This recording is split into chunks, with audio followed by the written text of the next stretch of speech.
Hello and welcome to this brand new episode of Newsmakers. Dear friends, today we bring to you the story of a 24-year-old college dropout who founded a 10 crore valuation company in just less than 27 months. Yes, my dear friends, we have with us a very dynamic personality called Mr. Himanshu Agrawal. And we are so honored to have him here because he's ruling the coaching industry. And you all know that I am Simran, your host and host for this entire series of Newsmakers. Please join me to welcome Mr. Himanshu Agrawal on the sets of the Newsmakers. Hi, it is such a great honor to have you here. Just 24 years. Wow. And you have achieved so much. What has been your journey so far? If I talk about the journey, it has been a roller coaster, to be very honest. We just show the big numbers and people get impressed, but I would say it has been a big roller coaster for me. The continuous up and downs have taught me a lot, and then finally we are reaching the point where we are. A lot of failures, a lot of learnings, a lot of experiments, I would say, has get me to the point where we are today. I truly agree because I have got the opportunity of spending just some time with you, and I could notice that for you, every aspect is an opportunity. And I went through your profile and I saw that to be an entrepreneur wasn't to you since the time you were in class 9th. So what is this all about? It really gives me a curiosity to know that. So I started my entrepreneurship journey at the class when I was in 9th class. And my first business was a photography business. Okay. I started with a photography business. My friend had a camera. It's called a Canon 700D.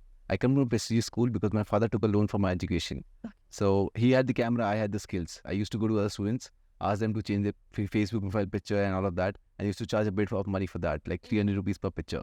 And if I get even 6 to 7 pictures, that's 2,000 rupees per person. And if I get one title, that's 60,000 a month. So for a 9th class kid, 60,000 a month is like life change, right? And that was what for me. So we used to make 35,000 a month. We used to split the money after that, doing photography.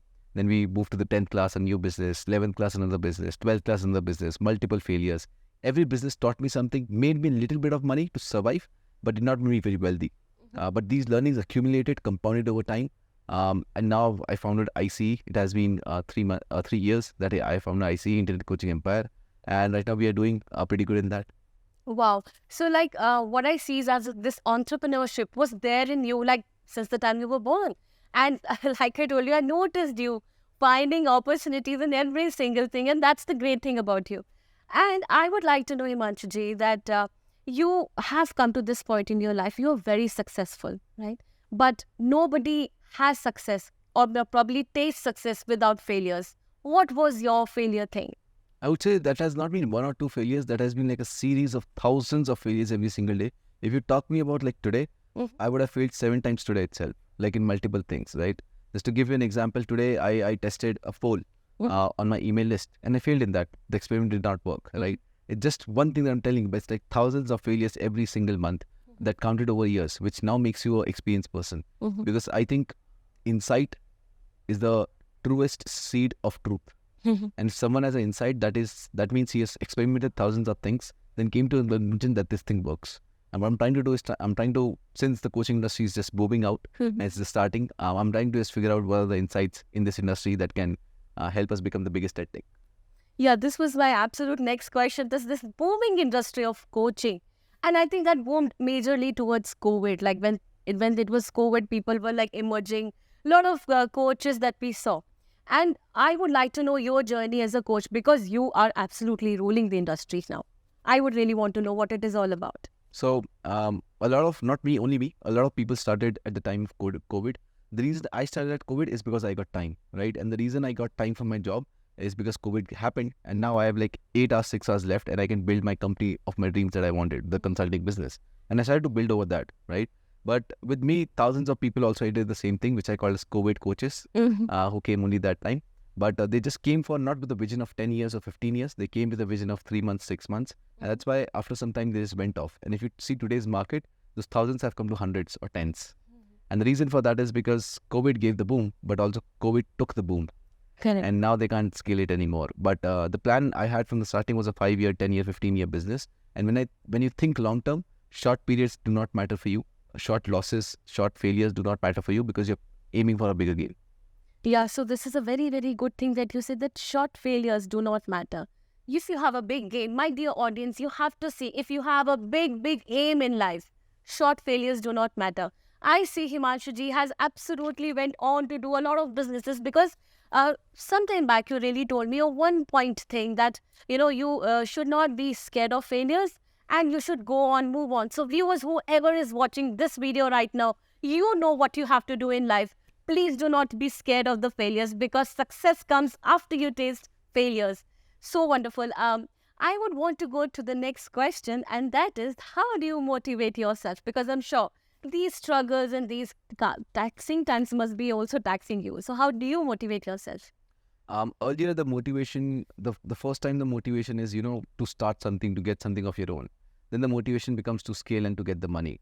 Then the motivation becomes to make a name and to become a brand. Mm-hmm. And I think the motivation for me right now is my team, is because I've got the freedom, I've got the success, but the team members who supported me for the 2, 3, 5 years have not got that level of freedom that I wanted. So now the goal is to make every team member of mine entrepreneur or entrepreneur in themselves, and give them some kind of equity, get them open a company of theirs and build wealth for them as well, because they have also seen the sweat and everything. So now it's for them to create the wealth and get success for themselves. So it's the team that wakes me up in the morning. Wow, see, just a 24-year-old has such a passion for the team as well. You are so humble, and I see that kind of feeling that you have for your team. Of course, I always say that a good teamwork makes a dream work, and that's what you're doing here. And I would like to know that your success mantra, what it has been till now. Like, what it is that one thing that you've been doing? Because I know that there must be something which has pricked you, come to this level. There could be something which is, making you go on, have that success. Right. If you talk about the success mantras, I would say I have two key points that I keep in mind. The first one is to challenge my beliefs continuously, because whatever I believe, I need to challenge it continuously to get a new belief that will get to the next level, because beliefs hold you back from going to the next level. So my continuous question is, what belief I can challenge that can get to me to the next level, right? What am I thinking wrong and where am I lacking in that case? And the second mantra is to take as many risks as possible. Since I'm young, so it's a favor at my side to take as many risks as possible. But for anyone in life, I would say take as many risks as possible, because you have one life. Wow. And at the time of deathbed, you don't want to say "maine wo nahi liya." Wow. That one thing would corrode you for life, and that's how I would say this: take the risk, because you have one life. You need to live in this, you need to experiment in this, you need to do everything in this. So as many risks as possible, that's the key.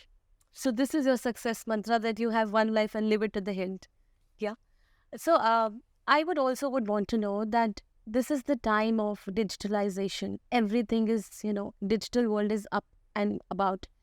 Artificial intelligence is, of course, it is the future of our generation and everything. What do you think? Is it a boom, or it is going to do something wrong to the society? It is for the goodness? I really want to know, because I know that you coach that too. So I would like to know your insights on that. Okay, here's the case. Let's take a simple example of this so that everyone gets it, right? There has been bigger revolutions than AI, according to me, before also. For example, imagine nobody knows what electricity is. And then someone invents electricity. How big of a revolution it is in the human world. It's not bigger than AI, right? Because you're using diyas and you're using all of that to get lit the home. But now you push a button and the whole home is lit, right? Now you can transfer information. Now you can call people, right?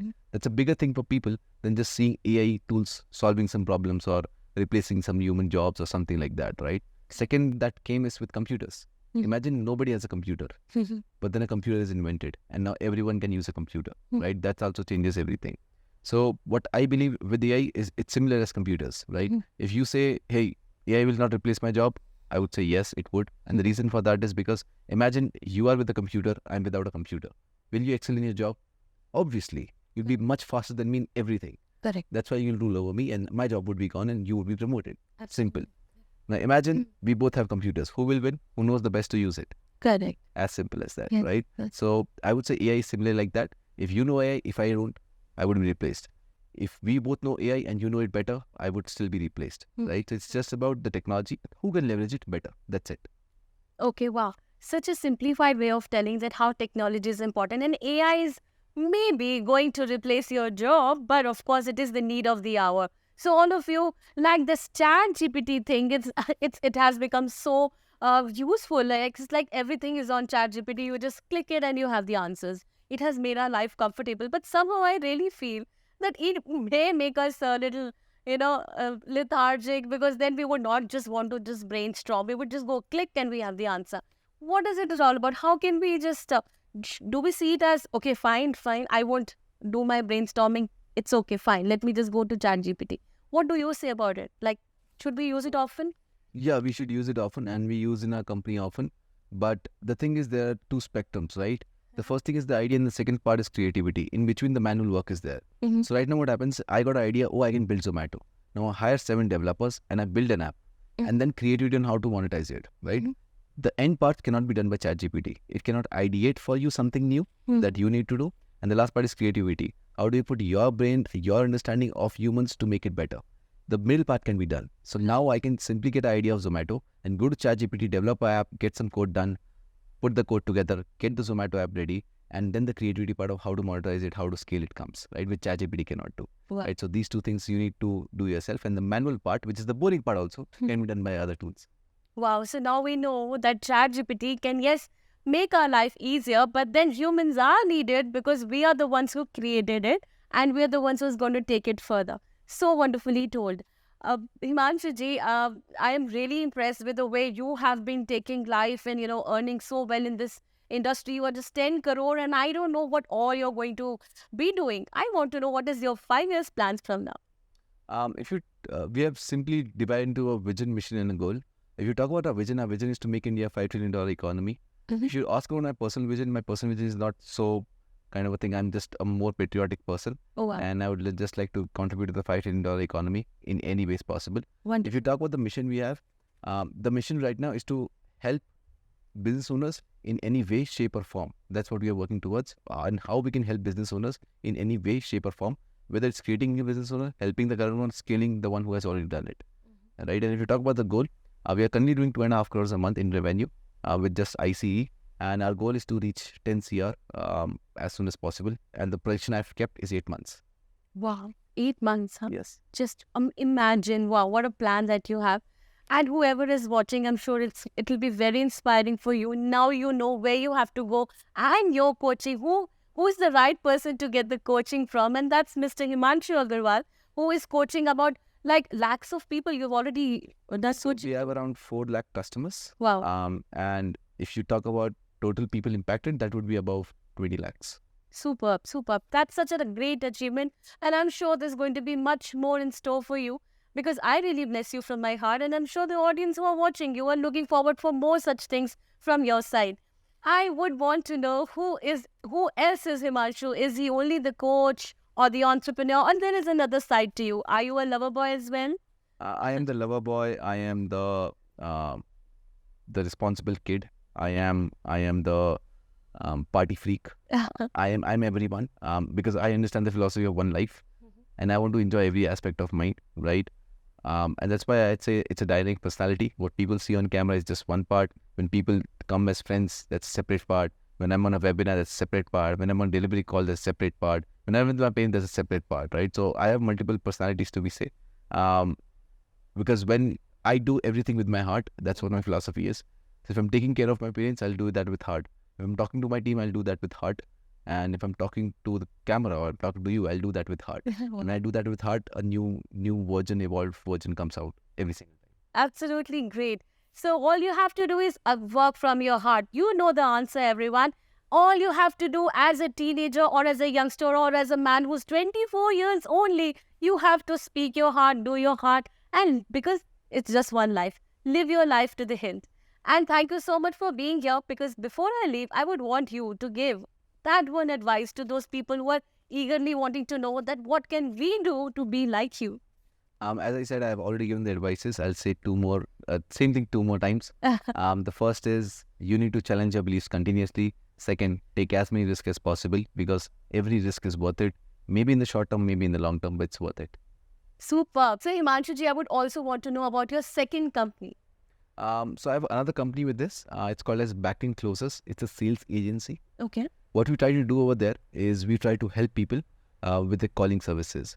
So if someone is having a lot of leads, they're running a product promotion or something, and they want someone to do calling for them and get more sales for them because their sales team is not performing, then we come in and we work only on commission basis, and we don't charge any money. We charge money once you're given the service. That means if you have got the result, you have made money, then pay a percentage of that, or else we don't charge anything. That's a simple model that we work in that company with. It has around 240 employees by now, and it's 1 year old approximately. There's a company of that. The company already has a CEO. Her name is Vaishali Chotalia, and she handles the whole company. It has been an automated business for me, and she handles the whole company and runs the whole company in everyday cycle. Okay, wonderful. But then there is another setup that you're running, and what is it all about? With that, we have a third company. It's called as MailJar. Okay. MailJar is a prospecting software. It is a Chrome extension that helps people generate leads through Google. So if you are on Google or Just Dial or any other platform where you think your leads are available, you can use MailJar. It's a completely free software for now.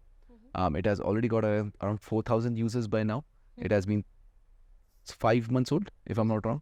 And it's giving huge results for people. We have, I think, 4.7 star rating. Absolutely free to use. Anyone can use that. It's MailJar and blue color icon. You can download as a Chrome extension and then start using it. Absolutely free to use. Oh, superb, superb. This is such a great thing that you've just told for the audience as well.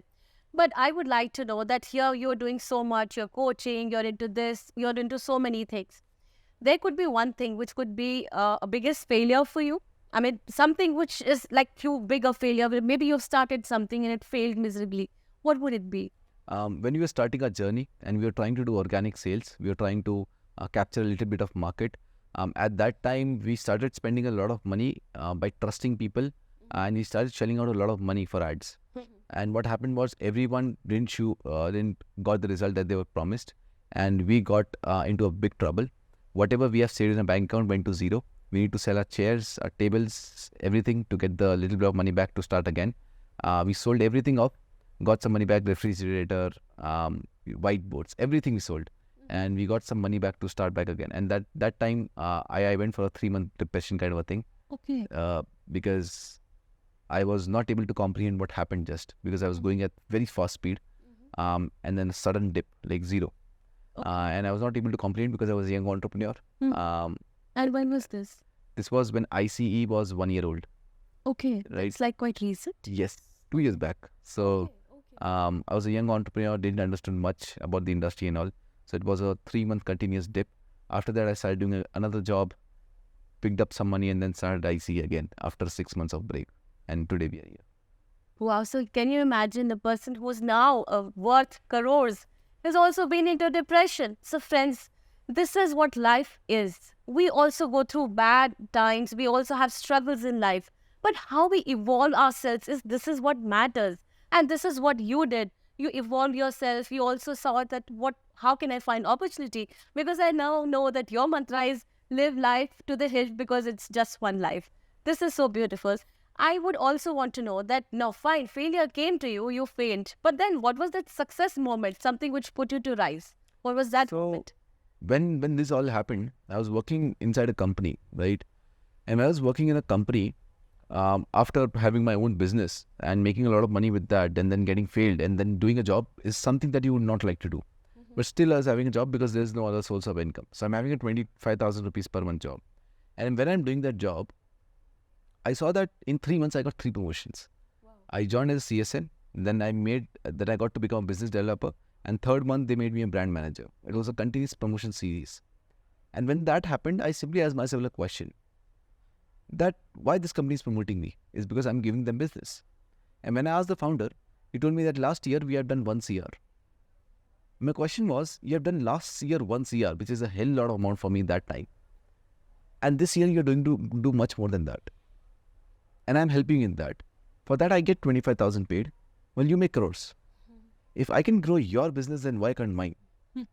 Right? And that was the analysis I did for I think 2 months, which got me a result of, I think I'm doing something wrong. Let's copy him only. Let's understand what he does that I'm doing wrong. So I thought there's a routine, there's a way he works, there's a way he talks, there's a way he does a sales pitch or anything. I started modeling that in my company. The mistakes I was doing, I was copying him for those mistakes. Okay. And then I saw, oh, this works now. And then put my brain, learned more things, read more books, went through multiple courses and everything, and then built over it. to build the empire that we have. Wow. So you really think that being educated, like keep reading, keep having this knowledge is important? I think being educated and being knowledgeable are two different things. Mm. If you call the school or college education as education, I don't have that education. I'm a college dropout. Correct. I went for 6 months and I dropped out. So I'm a college dropout. So I'm not educated technically. But I'm a little bit of knowledgeable, which I feel of. And the knowledge comes from the observations and experience you have in life, and not from just reading textbooks or listening to a teacher 24/7. Right? So that's how this whole thing works. Point to be noted, everyone. Knowledge comes from observation. Of course, we all need to go to school, but then he dropped out from college.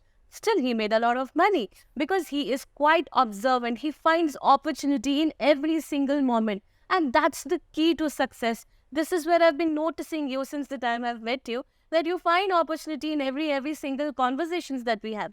And also, Himanshu ji, I also want to know that how do you have this work-life balance? How do you manage yourself? How do you keep yourself fit mentally, emotionally, physically? Physically, keeping myself fit is not something on my radar right now. Uh-huh.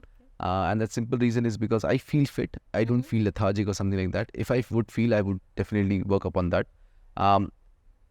I think that a lot of people say that meditation is the key to mental calmness and all. I don't do meditation, but I think my work is my meditation, because meditation is nothing but focusing on one thing. And when I'm sitting on my computer, I'm focusing on one thing, which is meditation for me. So technically, I'm in a 10-hour meditation every single day. Wow. So that keeps me mentally fit. I don't find a problem in that. I'm talking about how do I maintain that work-life balance. I don't have that. And it's a sacrifice that I do to get the result I want. Any successful, any ultra achiever that you have seen has never got work-life balance, because if you would have got that result by work-life balance, everyone would have got that result. So I think you need to sacrifice one thing for a shorter period of time to get that thing, and then you can come back to a work-life balance that you call as. True that. So amazingly told that my work is my meditation. Wow, this is to be noted, everyone. Whatever work you do has to be like a meditation for yourself, and that makes you happy. And meditation is to attain happiness, and that's how you are attaining your happiness. And this is so very nicely said. So before I go, I just want to have this one advice from your side for the young achievers who are watching you. So all the young people watching me, I have just two pieces of advice for you that have worked for me till now. The first is challenge your beliefs as much as possible. The more you do that, the more you go to next level, because the moment you challenge your beliefs, you will go to next level, because your beliefs are holding you back right now. The second is take as many risks as possible. The more risk you take, the more faster you fail. The more faster you fail, the more sooner you know what works. And the moment you know what works, everything is aligned. That's how it works.